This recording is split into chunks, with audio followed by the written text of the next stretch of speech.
When I met Anya for the first time, she was a freshman in high school. That was in the 1970s.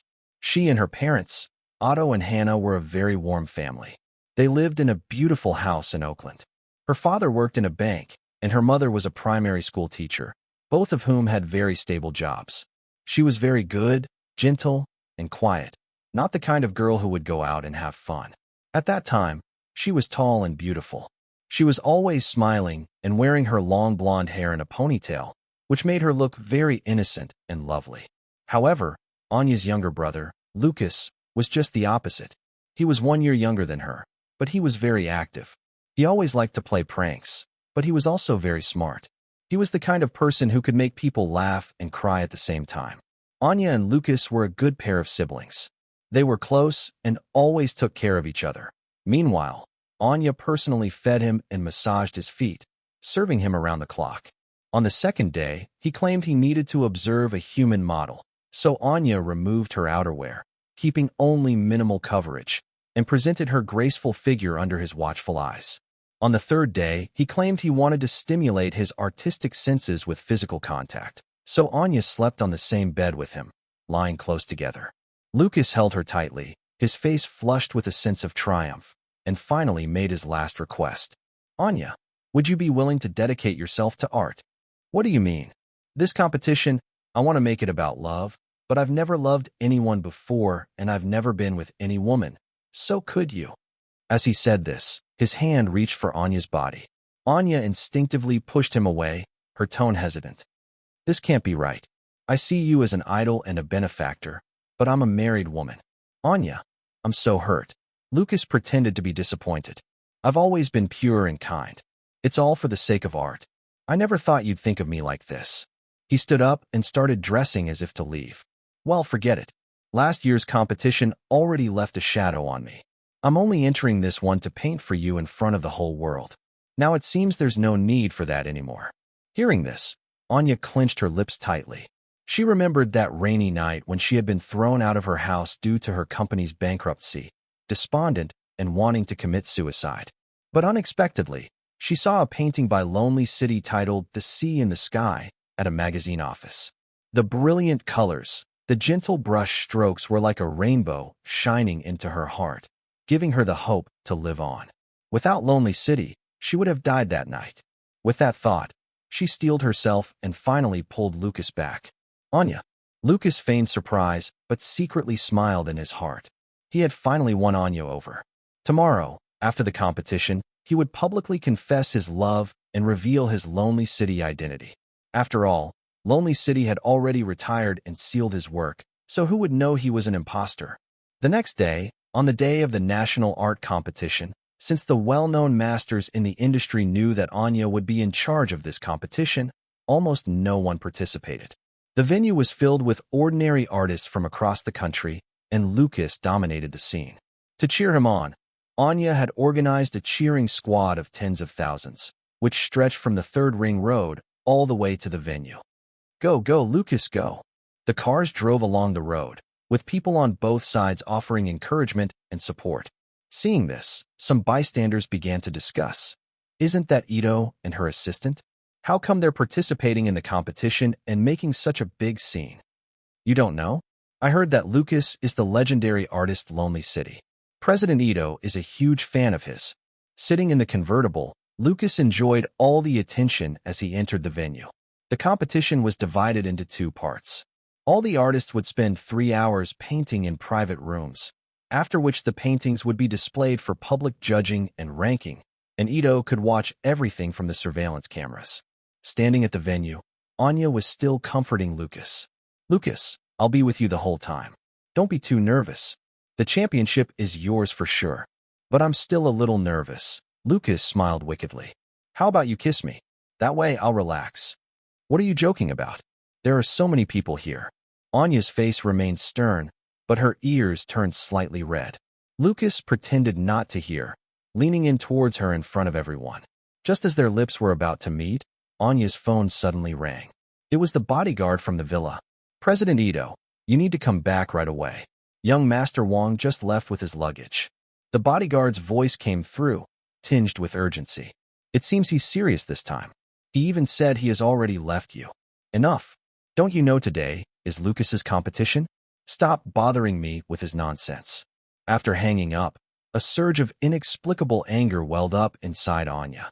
Without a second thought, she knew Otto was doing this on purpose, choosing to leave at this critical moment. Sulking was just his way of trying to make her give up on Lucas and come back to him. Lucas pushed her aside and said, Anya, looks like your husband's really mad. Maybe you should go back. This only made Anya more frustrated. She suppressed her anger and smiled, saying, Don't worry about him. Go ahead with the competition. Once Lucas left, she immediately dialed Otto's number, wanting to confront him and release all of her anger. However, all she got was a repeated, We're sorry, the number you've dialed is not available. The cold mechanical voice felt like a bucket of cold water, instantly calming her down. She had known him for over 10 years, from childhood sweethearts to a respectful, affectionate couple. They had fought countless times. They had exchanged harsh words, thrown cups, smashed walls, and even threatened divorce. But no matter what happened, their phone lines were always open so they could give each other an easy way out when things got tough. But this time, he had blocked her. Anya was initially uneasy, but then she thought, how could Otto possibly block her? He loved her so much that even when she handed him the signed divorce agreement, he just tossed it aside. Perhaps he just turned off his phone. With this thought, Anya let out a sigh of relief and continued watching the live broadcast from the competition. On the screen, Lucas was working on a blank sheet of paper, but after struggling for a while, he didn't even draw a single line. After finally adding some color, he quickly tore up the paper and set a new blank sheet in front of him. As time passed, there was only 1 hour left before the submission deadline, and he still hadn't started. The crowd began murmuring. This Lucas had such a grand entrance, but now he hasn't produced anything. I thought he would be amazing. I heard he's Lonely City. I can't believe that. There's no way Lonely City could be this mediocre. Hearing this, Anya interrupted coldly. Have you all finished talking? Shut your mouths. She couldn't stand watching the artist she loved being mocked like this. He must just be having an off day. Half an hour later, the camera caught Lucas turning his canvas around, moving to a spot out of the camera's view, and finally beginning to work on the painting. Seeing his serious expression, Anya finally relaxed. She knew Lonely City too well. He often struggled with nervousness and couldn't face the eyes of others. That's why he had always remained anonymous. Today, for her, he had chosen to reveal his identity and endure such immense pressure. Once the competition was over, she was determined to reward him properly. Half an hour passed. All the contestants began bringing their works out of the competition area and gathered in the center of the plaza. The other contestants had already lined up, and Lucas finally appeared from somewhere, hurriedly rushing over while holding a painting covered in a black cloth. You finished so quickly. No wonder you're the genius artist, Lonely City. I'm really starting to admire you more and more. Anya's eyes sparkled, and she couldn't help but pat his shoulder. Lucas grinned proudly. It's all because you're here. I really pushed myself beyond my limits. All right then, place the painting up for scoring. You're definitely going to win the championship. As the scoring began, artists lined up to bring their works for judgment. When it was Lucas's turn, he grabbed the microphone. Everyone, I have something important to say. I am the artist Lonely City. I entered this competition because I prepared a painting for my most beloved fan, Anya, and I want the whole world to know that I love her. At this, the crowd erupted. What? He's the legendary artist Lonely City. The one with extraordinary skills? My God, he's actually willing to show himself for President Ito? She's so lucky. Upon hearing this, Anya was so excited she felt like she was about to float. She shouted at the stage, Lucas, unveil the cloth and show me your work. The crowd screamed, and the judges' eyes were all fixed on the stage. After 3 years of being in seclusion, Lonely City was finally making a comeback. Everyone was eagerly waiting to see what would unfold. Lucas pulled the cloth off, and it slowly revealed a white sheet of paper. On it was a chat log made public. Mr. Lonely City, could you paint something for me? I'm willing to pay any amount. Someone immediately realized what had happened. That's an imposter. He tried to buy a painting from Lonely City, and Lonely City played him. As soon as this was said, the crowd erupted into a tidal wave of curses. Anya froze as though struck by a thunderbolt. Her heart shattered and her mind blank. How could this be? Lucas was an imposter. Lucas, what are you doing? Her face went pale as she rushed forward, snatching his phone from him. Sure enough, she found the message in his inbox. Her blood seemed to drain from her body, and she staggered a few steps back. Her eyes now filled with hatred as she looked at Lucas. How dare you deceive me? Who gave you the courage? Lucas was so flustered he couldn't speak. I don't know what's going on. Someone must be setting me up. In the chaos, another person in the crowd screamed, You're still trying to lie. The real Lonely City has already appeared. Look over there. The crowd surged, and Anya's heart felt like it was gripped by a giant hand as she scrambled toward the figure on the screen. A trending topic was dominating the #1 spot. The true identity of Lonely City is finally revealed. He is none other than George Wong, the young master of the Wong family. The trending topic was officially released by the association, accompanied by plenty of evidence. Lonely City's past artwork, Lonely City's hobby details, Lonely City's account identity information. Everything pointed to one conclusion. Otto is Lonely City. In that instant, Anya's heart was crushed and shattered on the floor. How could this be? How could this be? Otto was the one who had saved her from the shadows. She had known him for more than 10 years, from childhood friends to husband. How had she never noticed? But upon closer thought, various details started to emerge. Otto studied abroad in art, which coincided exactly with the period when Lonely City was most active. After Otto returned to the country, he was silent for months right after he was kidnapped. Otto had always been afraid of lakes, and so had Lonely City. Since childhood, Anya finally accepted this fact as she recalled the events of these past days. Her mind felt like it was going to explode. The overwhelming shock made her lose her balance completely. The world spun, and she collapsed heavily to the ground. The audience helped her up and gave her some water. Once she regained her senses, Anya suddenly widened her eyes. Otto. I need to find Otto. She sprinted out of the competition venue, racing back to the villa at top speed, grabbing a few bodyguards and demanding, Where is Otto? President Ito, we don't know. Young Master Wong hasn't returned yet. Anya went mad. Then why didn't you write down his schedule? Young Master Wong said he had divorced you, so you no longer have control over him. He wants a divorce? Why didn't he notify me about such an important thing? Because you were with Mr. Lucas for the competition, and he told us not to disturb you. The bodyguard's words stunned Anya right in place, causing her breath to freeze. She had indeed told them not to disturb her regarding Otto. Because of her blindness, he was hurt enough to leave. Because of her favoritism, she missed his warnings, never even getting to see him one last time.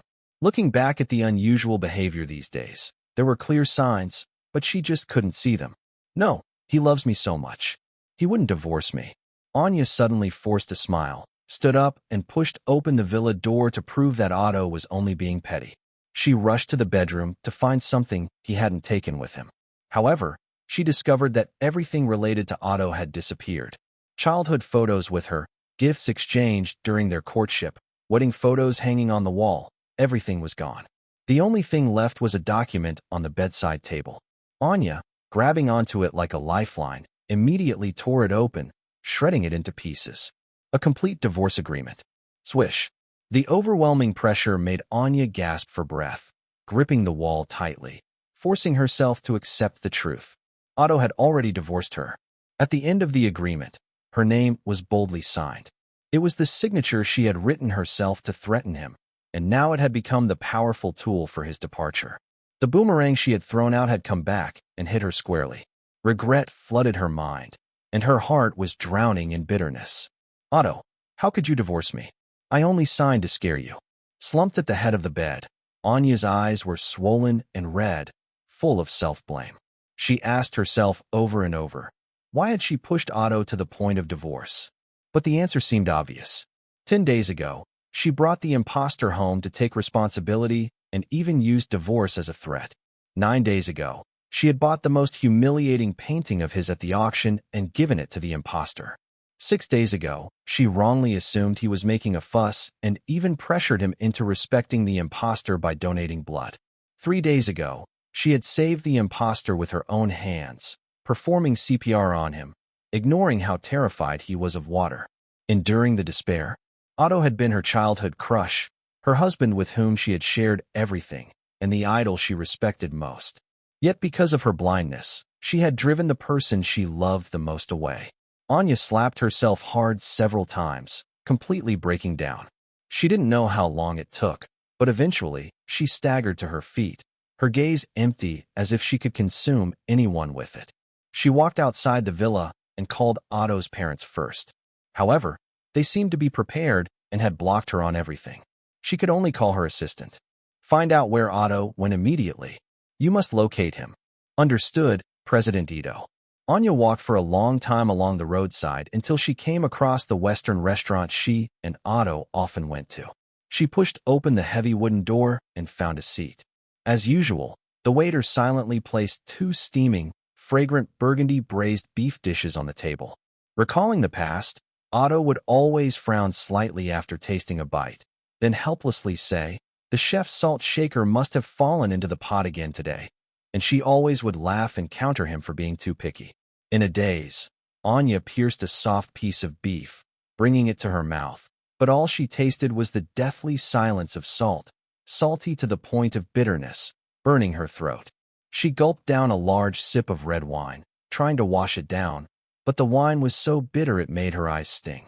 On the empty chair across from her, it seemed Otto's figure was once again focused on cutting his steak, but the next moment that image was violently torn apart. In her blurry vision, the occasional clink of knives and forks against the fine china echoed hollow and empty. "Miss Ito, are you okay?" The waiter brought 2 glasses of red wine and looked at the seat with a sigh. "You and young Master Wong have been sitting here for 10 years. You really are nostalgic. By the way, young Master Wong hasn't arrived yet. I remember he's very punctual. That time when he was a few minutes late due to traffic, he painted a picture on the spot to apologize to you." "Paint again, a painting?" Anya repeated unconsciously. She remembered those heartwarming paintings, those little things that once made her heart feel sweet.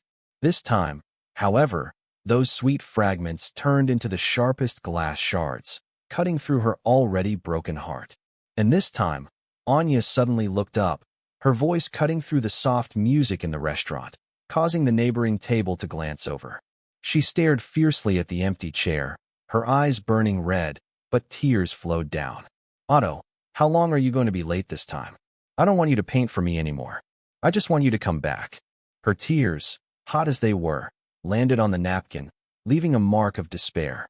Suddenly, the phone screen at the edge of the table lit up, showing the assistant's name. Anya's sobs stopped abruptly.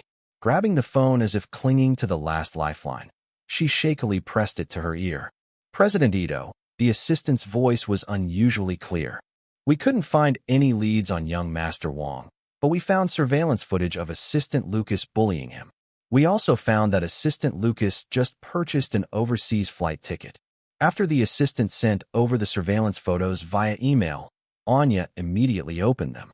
The villa's surveillance footage captured Lucas fighting for the trophy. The lakeside footage showed Lucas dragging Otto into the water.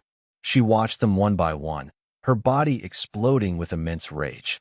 Lucas not only impersonated Lonely City to deceive her, but he had also done these things to Otto. She had originally planned to find Otto and slowly settle things with him, but now it seemed she needed to make him suffer first. Filled with both heartbreak and fury, Anya rushed to the office. Bang! The door was violently kicked open, making a sharp, piercing sound. At the desk, Lucas froze mid-action, hurriedly stuffing things into a suitcase. Anya stood at the door with a cold, stern expression, her voice like a knife dipped in ice. "Great artist, packing your bag so late. Are you off to find some inspiration?" The blood drained from Lucas's face, and his body uncontrollably began to tremble. The suitcase tipped over with a loud thud and fell to the floor. "Why, Anya?" He forced out a smile that was uglier than tears, his voice trembling uncontrollably. "Why, how did you find me?" "The company received an urgent overseas project, and as an assistant, I was supposed to go on the business trip for you." "Overseas project?" Anya stepped forward, her anger threatening to blow the roof off. "You impersonated Lonely City, causing me to end up like this, and you still want to run?" She slapped the photo she was holding straight into his face, the paper scattering like snowflakes. "You deliberately opposed Otto at the auction, stole his trophy at home, and pushed him into the water on the boat. What you did is 100 times worse than impersonating Lonely City." As Lucas saw the irrefutable evidence, his pupils suddenly constricted and his knees buckled, causing him to collapse onto the floor. Anya, I was wrong. I was really wrong. Lucas cried, crawling toward Anya's feet with both hands and knees. I shouldn't have impersonated Lonely City to get close to you. But it's all because I love you. Anya, do you really not feel anything for me apart from my identity? He raised his swollen, bleeding forehead, his eyes filled with humble pleading. Otto is gone. You need someone to take care of you. Actually, I can. Shut up. Anya interrupted sharply, her eyes burning with overwhelming anger and deep hatred. Take care of me? You are nothing but a dirty imposter for the rest of your life. He was traumatized by being kidnapped, yet you still had to steal his painting. You shattered the trophy he worked so hard to get. He was terrified of water, and you deliberately pushed him into the lake. Anya's voice suddenly rose, her sharp sobs nearly frantic. You ruined him like this, and I will never forgive you. At her words, the humble pleading on Lucas's face instantly froze, quickly twisting into pure malice and resentment. He suddenly started laughing, his laughter echoing in the empty gallery. Yes, I did all of it. So what, Anya? What do you think you are? Every time I believed Otto, you were always the one who silently allowed it. Upon hearing these words, Anya's body trembled violently and her face turned ashen. He loves you so much. His paintings are all about you, yet you never recognized him. You blind fool. Lucas stepped closer, a twisted joy on his face. It was you who cheated during your marriage. It was you who drove your own man away. I just gave him a little push. Ha ha ha. Lucas's words felt like 1,000 red-hot knives stabbing into Anya's deepest wound and cruelly twisting them. Shame, regret, and a raging fire of anger instantly consumed all of her rationality. She raised her hand, using all her strength to slap him. Slap. The sharp sound of the slap echoed through the space. Lucas staggered back a few steps, but he only laughed even more wildly. Hit me. Even if you kill me, it won't change the truth. Someone take him to the basement. Anya's voice was cold and piercing, devoid of any warmth, only burning with a hatred that sought to destroy everything. A few bodyguards, dressed in black suits and with cold expressions, silently rushed in, immediately pinning the still shouting Lucas to the ground. They dragged him to the basement and tied him to a heavy pillar, the rope digging deep into his flesh. Anya, what are you trying to do? Lucas smiled painfully, his face as pale as death. You think hitting me once can bring Otto back? He will never look at you again in this lifetime. Anya's heart clenched, and she coldly ordered, hit him. Keep hitting him until he begs for mercy. I want to return Otto's pain 100-fold. The bodyguards obeyed the command, their large fists landing mercilessly on Lucas's abdomen, chest, and ribs. The dull sounds of the blows and Lucas's heartbreaking screams instantly filled the entire space. Ugh! The punches came down like a torrential rain. Lucas twisted his body futilely, his $8 million Starry Sky suit torn apart, covered in dust and blood.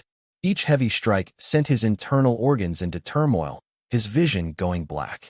The excruciating pain from his broken ribs made it almost impossible to breathe. Anya watched expressionlessly, her eyes showing no pity, only a cold, burning hatred. It wasn't until Lucas was left gasping for breath, barely able to scream, only twitching and groaning in agony, that she raised her hand. Stop! The bodyguard stepped back. Lucas, like a pile of broken flesh, hung limp from the rope, blood pouring from his mouth and nose, his eyes glazed over. Anya's gaze swept across a corner of the gallery, and she picked up several broken shards of glass. By the way, Otto was nearly fatally injured by glass shards and almost bled to death. Anya's voice was light, but carried a chilling coldness that sent shivers down the spine. Lucas's eyes widened as he saw the gleaming shards of glass. He frantically shook his head, struggling. Get away from me. What do you want to do? Anya suddenly raised her hand and forcefully drove one of the sharp glass shards into Lucas's arm, which was bound to the pillar. Then she dragged it downward with a violent motion. Schlick! The sound of flesh tearing was clear and distinct. Ah! Lucas let out an inhuman scream, his body convulsing violently. Blood gushed out from the deep wound in his arm, flowing down the pillar in a twisted stream. But this wasn't over. Anya picked up more sharp glass shards of various sizes from the floor. Lucas, seeing the approaching glass, finally felt fear. He screamed, "How long are you going to keep this up? Do you want to kill me?" Anya ignored him completely, grabbing the shards and relentlessly stabbing them into every part of his bound body. Lucas's heart-wrenching screams filled the air, his blood dyeing him red. The strong smell of blood hung heavily in the air, and the pain nearly caused him to lose consciousness. At the sight, Anya's bloodthirsty madness slightly receded, but her hatred remained undiminished. She thought of the cold lake water, thought of Otto's desperate struggles in the water. She whispered, her gaze empty and cold, "Untie him. Drag him to the car." The bodyguards roughly dragged Lucas, treating him like a dead dog, and threw him into the car. An hour later, Anya brought him to an even more terrifying lake. Once so cold, it was known as the Lake of Death. Lucas shivered as he looked at the black lake surface, instantly overwhelmed by an indescribable fear. "No," he weakly struggled, his eyes filled with intense terror. "Throw him in." Anya's 3 words sentenced Lucas to his torture. The bodyguards didn't hesitate. They lifted Lucas up and, like tossing a sack of trash, threw him forcefully into the center of the lake. Splash! The icy, bone-chilling water immediately submerged Lucas, and the violent impact and coldness made his countless wounds feel like they were being pierced by thousands of needles at once. He finally began to fear and beg for mercy. "I was wrong. I was wrong. Please spare me." He instinctively flailed and struggled, but the massive blood loss had drained all his strength. Each movement brought suffocating pain, accompanied by the despair of nearing death, the coldness and the sharp agony deep in his bones. Anya stood on the shore, expressionless, watching the lake, her eyes hollow. The words echoed in her mind, "You blind fool." Lucas was certainly hateful, but wasn't she also blind?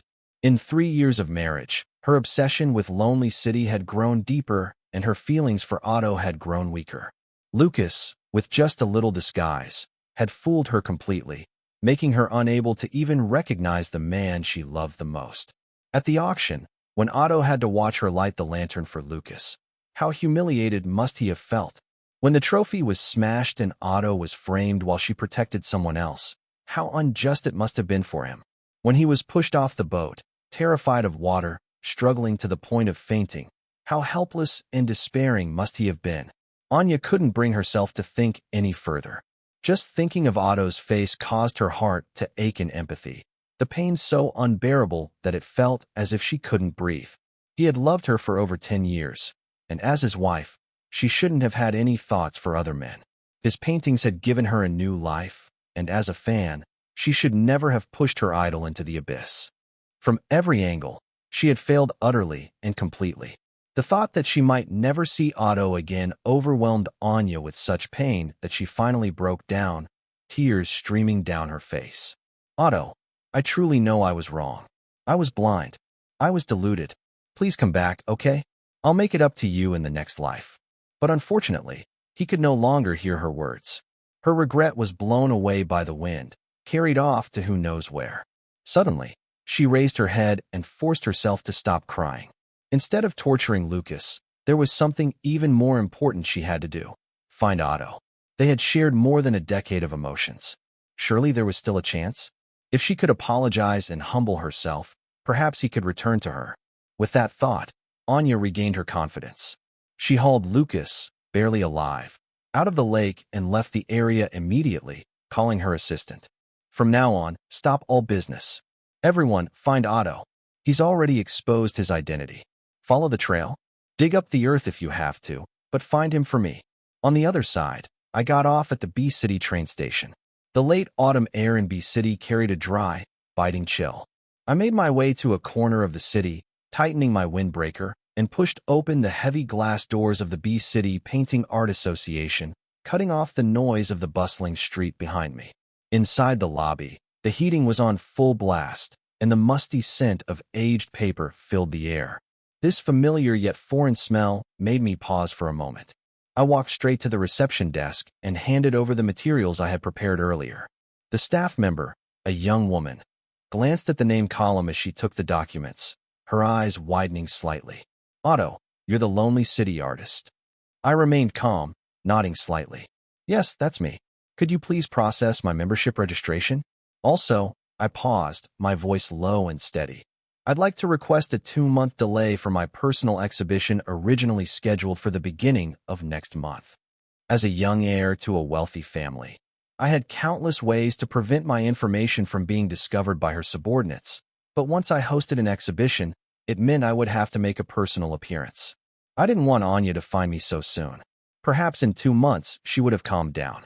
By then, moreover, 2 months would be enough time for me to further hone my painting skills. The staff member looked surprised. A delay, Mr. Wong? Your exhibition's promotional campaign has already started, and many collectors and media are keeping an eye on it. Wouldn't delaying it be? Personal reasons. A subtle weariness flashed in my eyes, almost undetectable.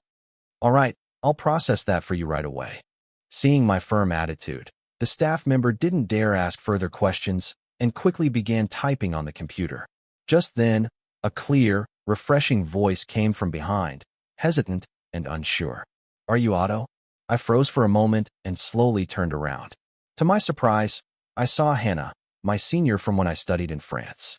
She was dressed in a cream-colored turtleneck and khaki skirt, her long jet-black hair loosely pinned up behind her, exposing the elegant curve of her swan-like neck. A flash of surprise crossed my face before it turned into a calm smile. It's been a long time. Your Lonely City news has been spreading online, she said, her voice curious, with less of the usual distance between us. But isn't your family based in a city? What brought you to B-City? Hannah looked at me with a probing gaze, tinged with a faint trace of concern. I gave a light smile. Just needed a change of scenery to clear my mind. Hannah nodded, and after a brief moment of silence, she followed me as we leisurely chatted while walking through the lobby. The brightly lit association hall was bustling with people, but our corner seemed isolated and the atmosphere grew subtly tense. She suddenly spoke, her voice quiet, but with a serious undertone that left no room for refusal. Otto, you've put down your brush for 3 years. Now you're picking it up again. Why don't you practice on me first?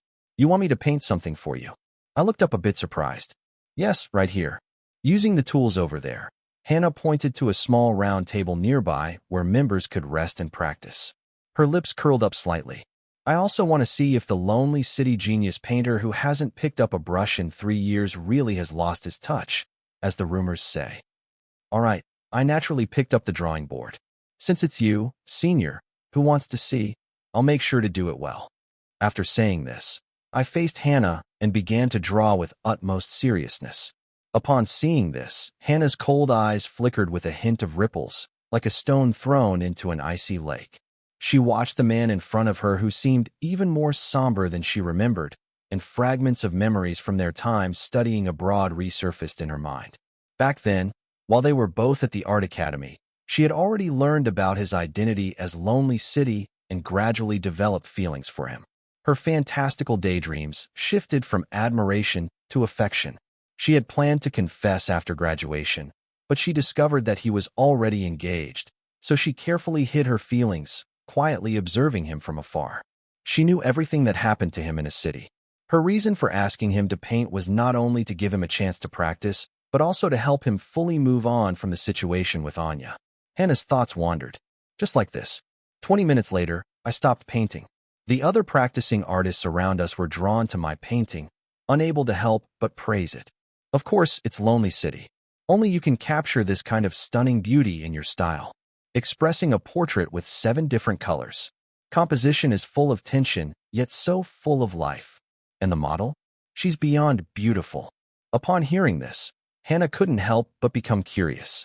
She stood up and walked over to the drawing board, only to find a face that was even more beautiful than when she was younger. This was clearly her own face from years ago, when she was at her most beautiful. Hannah was taken aback. Was I really that beautiful? I smiled and said, my painting style is from 3 years ago, so the person I painted should be from 3 years ago, too. The crowd instantly began to joke, and the atmosphere was filled with Hannah's shy presence. After that portrait, there was a subtle shift in Hannah's behavior towards me. She remained as cold as ever, but she started to approach me more actively. In the first week, while we were tidying up the painting tools, she seemed to casually mention, The alley in the west side of the city is great for sketching. The afternoon light is just right. Want to go? She didn't look at me, but her ears were faintly flushed. I paused, smiled faintly, and said, "Sure." The old alley was weathered with golden autumn leaves scattered around. We set up our easels and started painting. When we reached the same scene, our gazes silently met. Looking into her eyes, which reflected the autumn breeze, my tightly wound heart relaxed a little. In the second week, she stood at the door of the studio, inviting me again. "There's a new shoe-style noodle restaurant. The food is quite good. Want to grab a bite?" The steam rose from the noodle bowls, and she took small bites of the braised pork noodles, her gaze fleeting as it briefly brushed against me. I watched her soft frown amidst the warm steam, and the calmness I hadn't felt in a long time quietly grew inside me. In the third week, she paused at the street corner and took a gray scarf from her bag. "I saw this while shopping and thought it would look good on you, so I bought it." Her fingers gently brushed my chin. My heartbeat faltered, but I quickly steadied myself and graciously accepted the warmth she offered. From then on, she became a regular at my studio, filling the void in my heart with her company. The ice in my heart slowly melted, and I sensed her feelings for me, but I never responded, as if I was hesitating about something. Until one day, a month later, Hannah confessed, holding a rose in her hand. I gently placed my hand over hers, my voice strained. "Hannah, thank you, but I can't right now."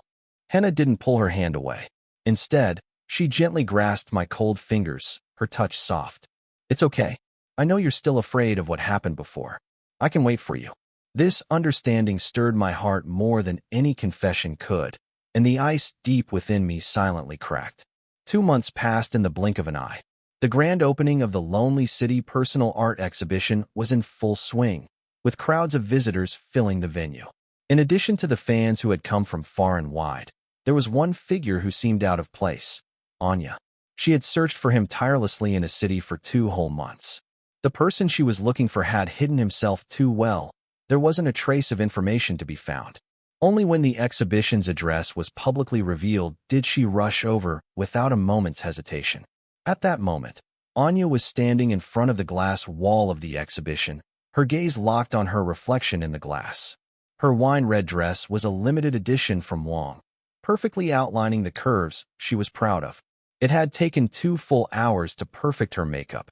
Every detail had been painstakingly attended to, striving for perfection. But it still didn't feel enough. She felt like something was missing. She desperately smoothed out an almost invisible wrinkle on the dress, then quickly pulled out her powder and lipstick, touching up her makeup with meticulous care before she was satisfied. To win Otto back, I must show him the most perfect version of myself. It was as though she were convincing herself. As long as I'm willing to make amends, to admit my mistakes, he will come back. After all, he loves me so much. 10 minutes later, Anya bribed all the guards and found Otto's resting room. Her heart began to race, her palms slightly sweaty as she knocked on the door. "Come in." A deep, familiar voice came from inside. Anya opened the door, her smile blossoming to its fullest, filled with the joy of reunion and an ocean of grievances and apologies. Otto, however, her carefully prepared words froze in her throat the moment she saw the scene inside. The man she had been yearning for was standing by the window, and a woman in a long dress was carefully adjusting his shirt collar, her movements smooth and practiced. The woman's profile was delicate, her demeanor serene as frost, and her image was every bit as striking as Anya's own. Hearing the door open, both of them turned in unison.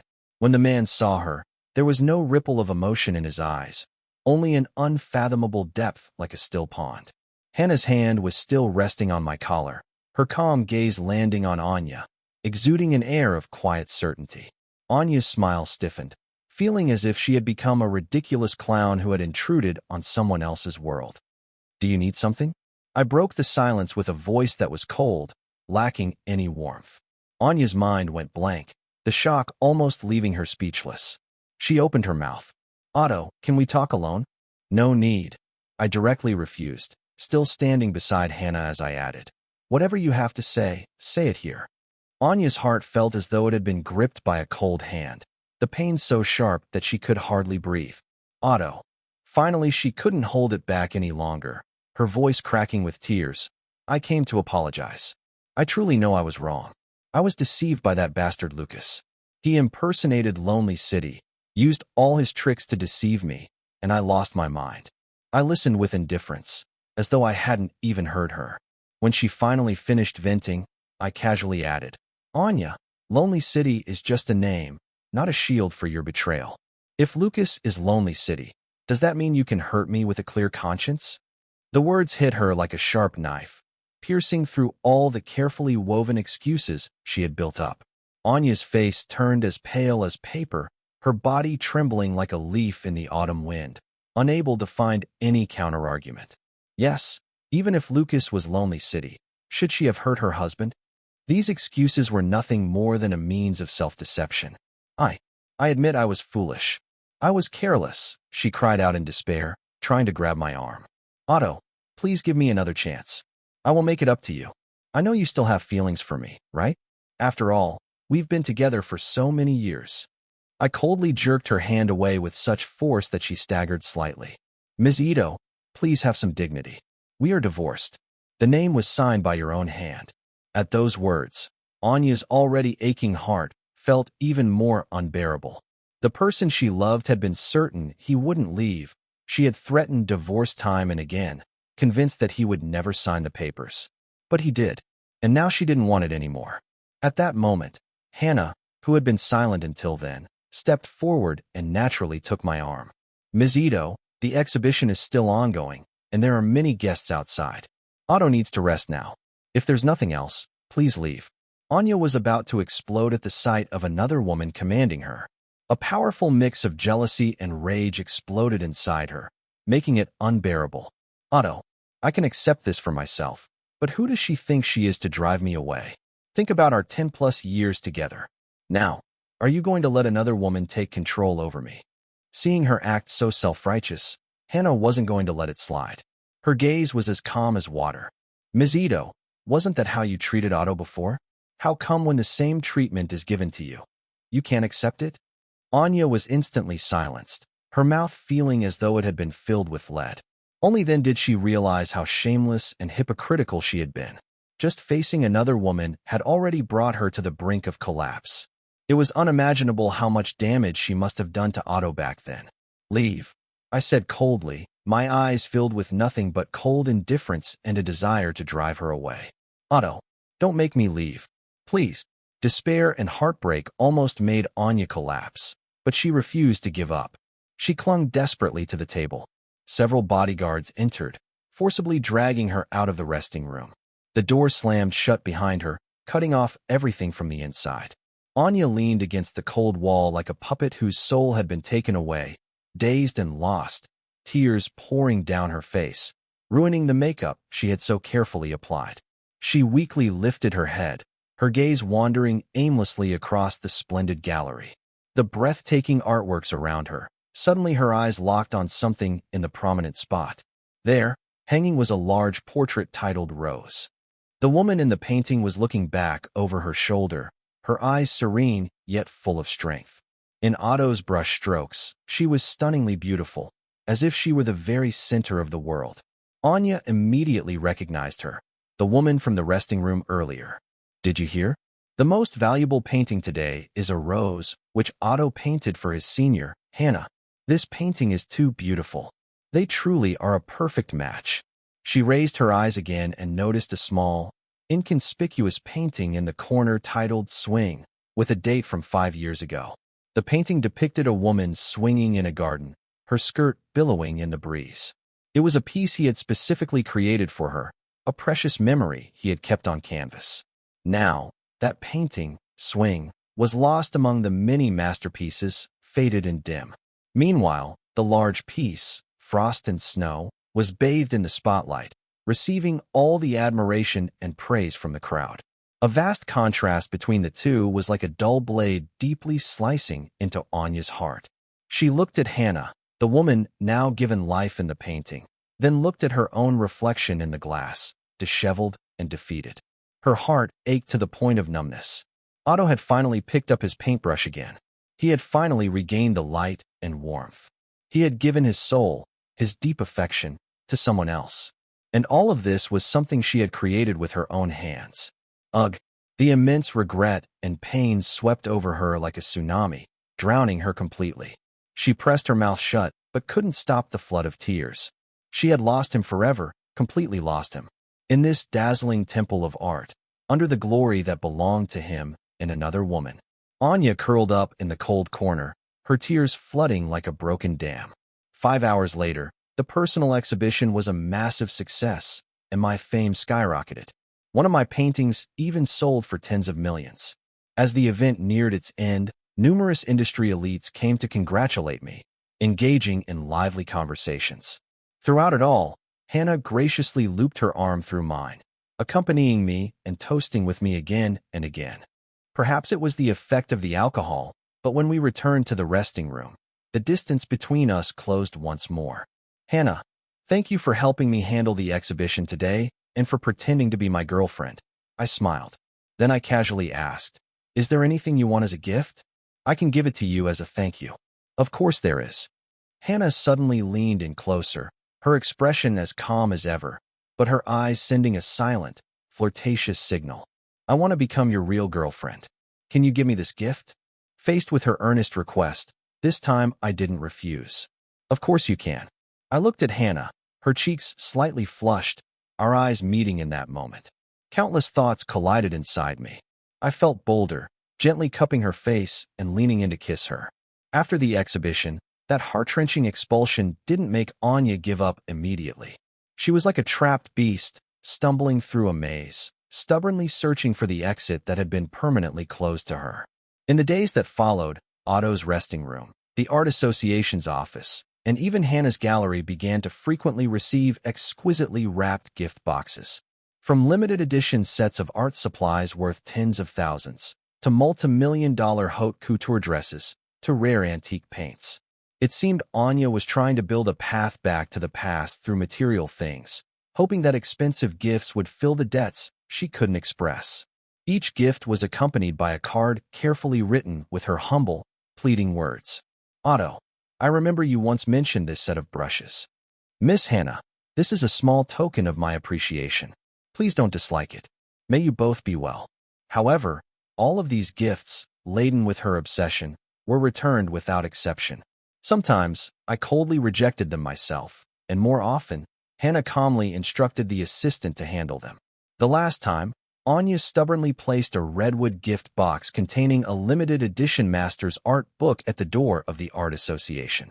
She almost begged Hannah, Miss Hannah, please accept this for Otto. I just want to make up for my mistakes. Hannah stopped her, her cold gaze falling on Anya. There was no anger, no disdain, only a deep weariness and detachment. Ms. Ito, what you call atonement is really just a way to soothe your own unease. We don't need anything from you, neither now nor in the past. She signaled to her assistant, throw it out. Anya watched as the box representing her costly gesture fell to the ground, the last shred of her dignity completely shattered. At that moment, she finally realized that all her efforts had been nothing more than a self-inflicted humiliation, just like Otto had once been. She stood at the entrance of the Art Association, where people were walking by. The sunlight was blinding, yet she felt an intense coldness, as if the fire in her heart had been completely extinguished, crushed into ashes. Anya suddenly disappeared, and she never appeared again in B-City's art scene. Time passed silently. 2 years was enough for my name, Lonely City, to go from a rising star in the art world to an industry-recognized master. My works were sold at auction houses for astronomical prices, becoming treasures pursued by top collectors worldwide.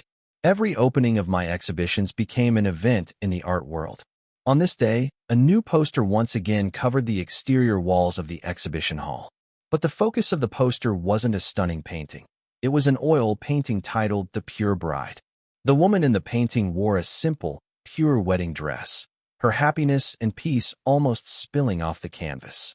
At the bottom of the poster, a prominent line of text read, "This painting is dedicated to Hannah, who will soon become my wife." The news swept through like a whirlwind, with fans and media flooding the exhibition, turning the venue into a sea of joy, filled with the clamor of blessings. People marveled at the new piece, One more fervently discussed the love story of the art world's newest couple. I smiled in response to the well wishes, my gaze sweeping over the excited crowd. It suddenly paused at the edge of the room. In a quiet corner, a woman wearing a wide-brimmed hat and a mask stood apart from the festivities. Her hat was pulled low, covering most of her face, but I could still recognize her. It was Anya. My gaze lingered for only a brief moment before naturally moving away, as if I had just seen a stranger who didn't matter. I gently tucked a loose strand of hair behind Hannah's ear and whispered something to her, causing her to smile sweetly. In the corner, Anya saw everything. A wave of endless bitterness and pain surged up inside her. That gentleness, once hers alone, now belonged to someone else. She quickly lowered her head, her fingers tightly gripping the edge of her clothes until her knuckles turned white. The celebration continued until evening. The crowd slowly dispersed, and the dazzling light softened. The exhibition was now left with only Anya quietly staring at the painting swing. She sighed softly, as though something heavy had finally been set down. Then, without a sound, she walked out of the empty gallery, her figure fading into the city night, lit by the glow of the evening lights.